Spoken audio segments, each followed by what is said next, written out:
Hello and welcome to Southeastern 14, where we are about to preview Tennessee's basketball game with Texas.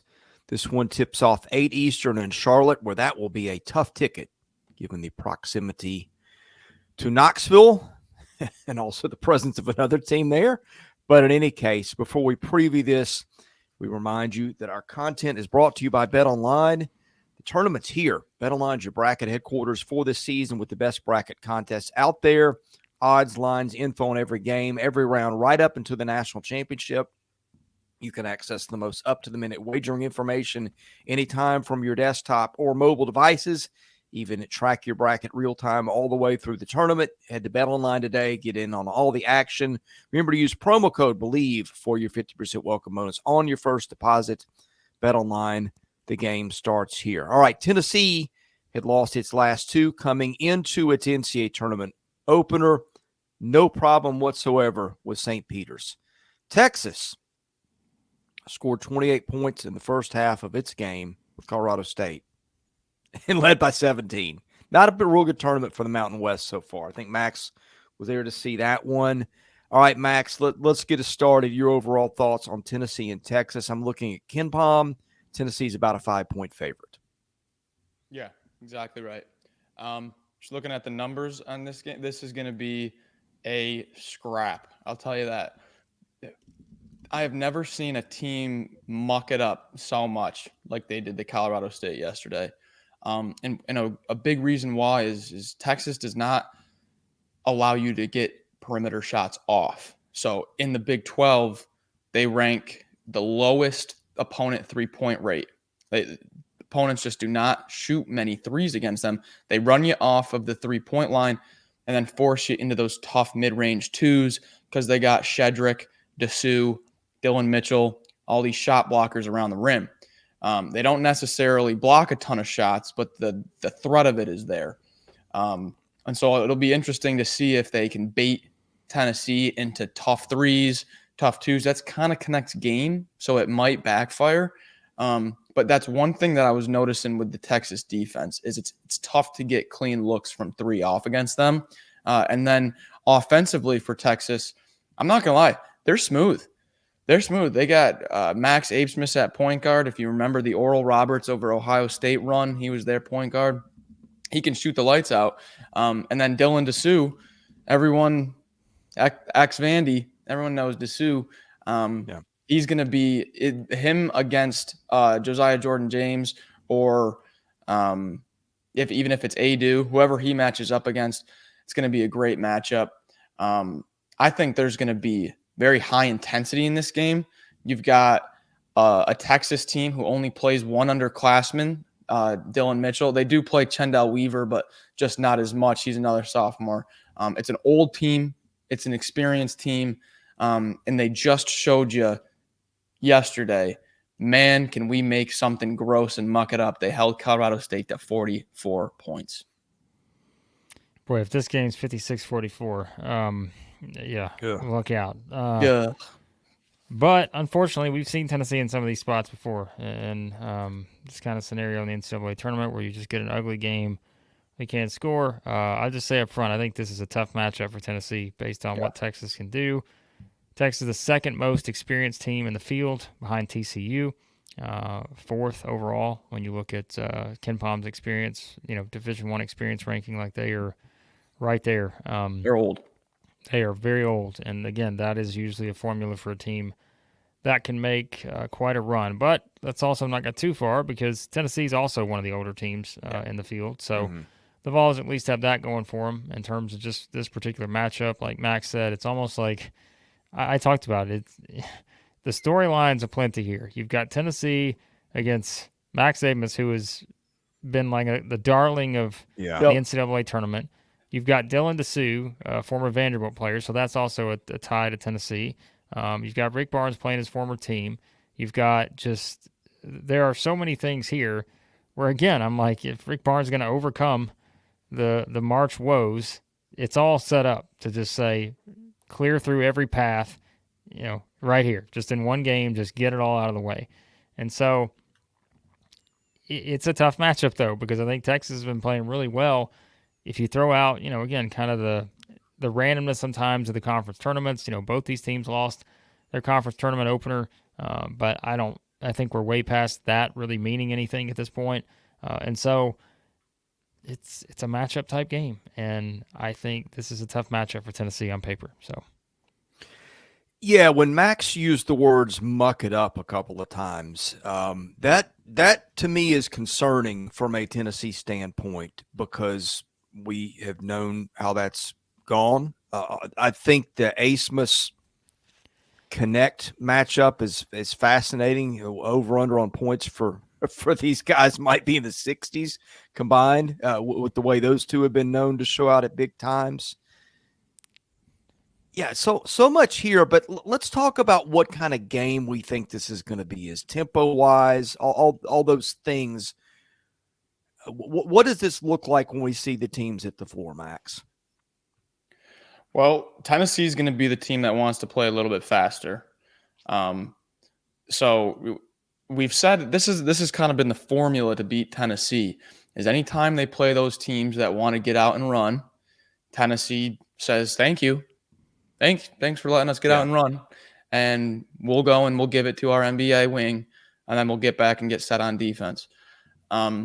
Texas is not going to – they're going to want no part in that. Now they've got guards that can get out in transition and whatnot, but they've only played, let's see, 1 or 2 games over 70 possessions in Big 12 play. They don't play very fast at all.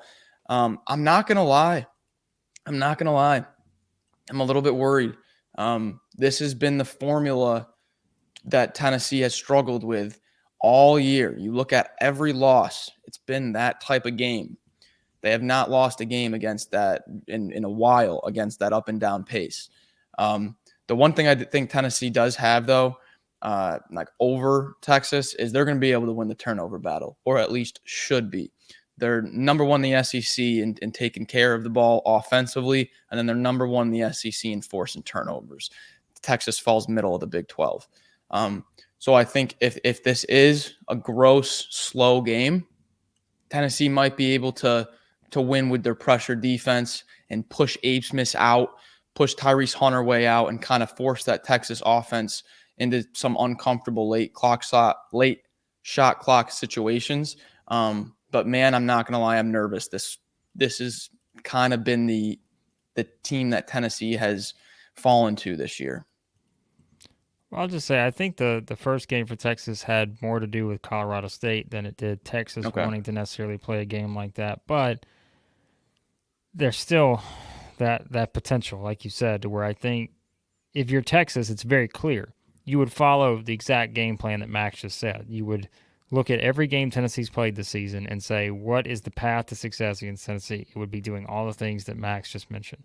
And I just, again, that's worrisome because, again, we've said it how many times, like it's just the up and down style versus the kind of teams that we've seen Tennessee lose to. And at the same time, though, I will point out, because too, you look at some of the games that Texas play, those have been kind of higher type scoring games recently, more so than, obviously, this was the outlier in that one. They did win like a 62-56 game against Kansas State a little while back. But when I look at the profile of the teams that Texas has played, and let's say the teams that they've lost to, all right, Houston, Iowa State, Houston, Baylor, which is a little bit different. Baylor's more of an offensive-oriented team this year than we're used to. Kansas, though, great defensive team. Texas has struggled against the great defensive teams. And I think that's something, too, on the flip side. Again, I know you guys have mentioned bits and pieces of this, but if you just take the opponents more recently, they've lost some of those games where they've not found a way to put up, like they scored 65 against Iowa State, 61 against Houston, 67 against Kansas.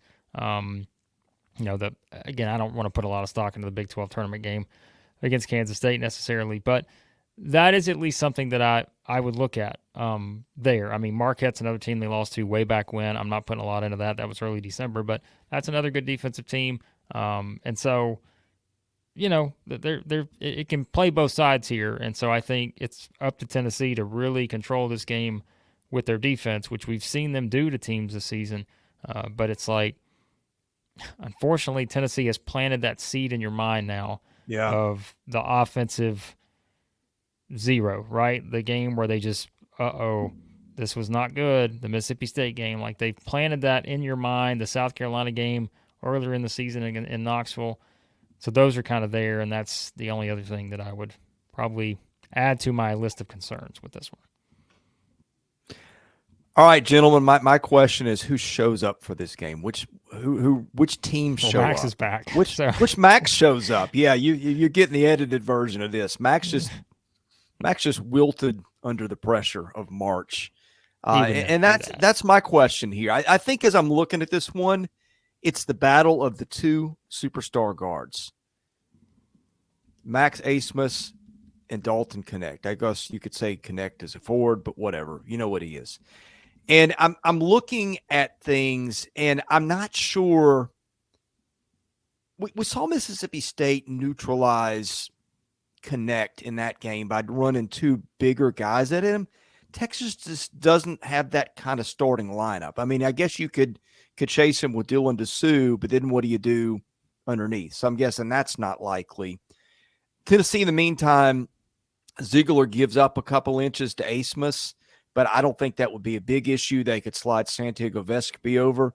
Look, there's some things in this matchup that do concern me for Tennessee. I have lost some faith in Tennessee. By the way, we saw the Vols in the season, and the problem that I had wasn't them losing games. It's the way they lost them, not having supporting guys step up and getting beaten by teams that could play a style that was problematic. And look, Texas under Rodney Terry won 3 games a year ago, so there's a little bit of recent postseason history there. And when I'm not going to go through that with Rick Barnes because Tennessee fans know that by heart. But for whatever reason, and I think it boils down to Dalton Knecht versus Abmas, and I think one team seems a little bit more suited to contain the other. I'm going to go with Tennessee as my pick. I think it's a tougher matchup than maybe I'd anticipated when I looked at it, but I do think the Vols are at least a solid Sweet 16 team. Now, I think they're going to run into issues later in the bracket with teams that are problematic for different reasons. But I'm going to ride with the team that I liked all year. My faith did waver at the end of the year on those last 2 games, but I still think they're a really good team. I trust Tennessee to win this game more than I do Texas. I'm not going to lie. Abe Smith has one of the best names out there. You know, he's got a great first name. Can't take anything away from him. And I'll tell you what, we model our games after each other, play very similarly. He models his game after you? He saw me at the park one day, shooting a few jumpers. No. See, really, I think the main component of this game is going to be Ziegler on Abmas. That's what I think is going to be the difference. If Abmas, if you can neutralize him, it narrows the Texas offense into you got to get a lot from Dessou, and you need Tyrese Hunter, who's really in there for defense. You're going to need him to be a big offensive option now. Blake has been all over it. A few Tennessee games this year where he said, I know the offense is good, but the way that Tennessee plays, they push you out and it changes things. I'm going to trust the Tennessee defense here. I know everyone's going to say Knecht might be the difference, and that's what's putting them over. I think they're fall back on their defense here. Push them out too far. I'll go Tennessee. Yeah, I think to me this is all about Tennessee's defense, although I always, when I say that, I'm like, then that ultimately means it's going to be about Tennessee's offense somehow, some way. Anytime I say that. But it does go back to what I said earlier about some of the opponents that Texas has played, and when you study the numbers, yes, they just beat a Colorado State team that is in the top 25 in defensive efficiency. I get it. But I think Tennessee's on another level because we've said that all year. Defensively, they're a top 3 defensive team in that category. They do so many things to make you uncomfortable defensively, and the numbers speak for themselves when you look at, again, how they defend certain areas. And I guess what you talk about with Texas is it is a team that they shoot it well from 3, but they don't get a large percentage of their points from 3. And I think that means Tennessee's physicality, all these things, I think that plays a role here. I will say this, full disclosure, when we look at matchups for the first time, when I looked at this, I said, all right, I think Tennessee's going to be okay. I don't like this matchup as much as I did when I first saw it. I think the more you look at it, there are some concerning things for Tennessee here. But I do think when you look on the other side, yes, Texas has beaten some of those teams that are top-tier defensive teams, but there's not a lot of them. They've lost to those teams more often than not. And so I think if you're putting Tennessee in this like Chris said, it's almost like you got to just ride with Tennessee based on what you think got them here. And their defense is one of the reasons. Dalton Connect is also a reason. And I think how we saw Tennessee come out and play in game one, Texas is not St. Peter's, but we saw a focused Tennessee team who came out with a chip on their shoulder after the embarrassing performance in the SEC tournament. And I think now they can kind of ride that going into this next game. So apologies to Reese. Apologies to every other Tennessee fan out there, because I already know what the discourse is going to be if Tennessee loses this game. But I'm going to pick the current SEC team against the future SEC team. I'm going to pick the Vols here, but I am nervous. There's the confidence you want to hear with the Southeastern 14 kiss of death. Oh, well, great, Blake. It's already been a lousy tournament for the league, and you just sealed it. Well, I mean, again, I guarantee you there's somebody else Tennessee fans are going to be blaming if they lose this game. I don't think it's going to be me. They're going to be blaming somebody else, and I can give you 2 guesses as to who that's going to be. So don't blame me. We're telling you it's a tough matchup. Don't forget that. We're just telling you we don't think it's the best matchup, but I do think Tennessee plays like they can play.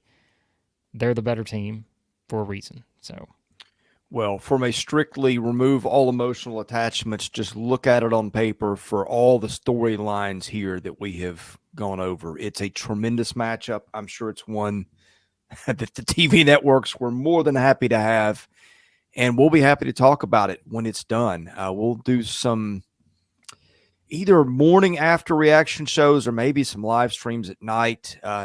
We will figure it out. Either way, subscribe. That is free.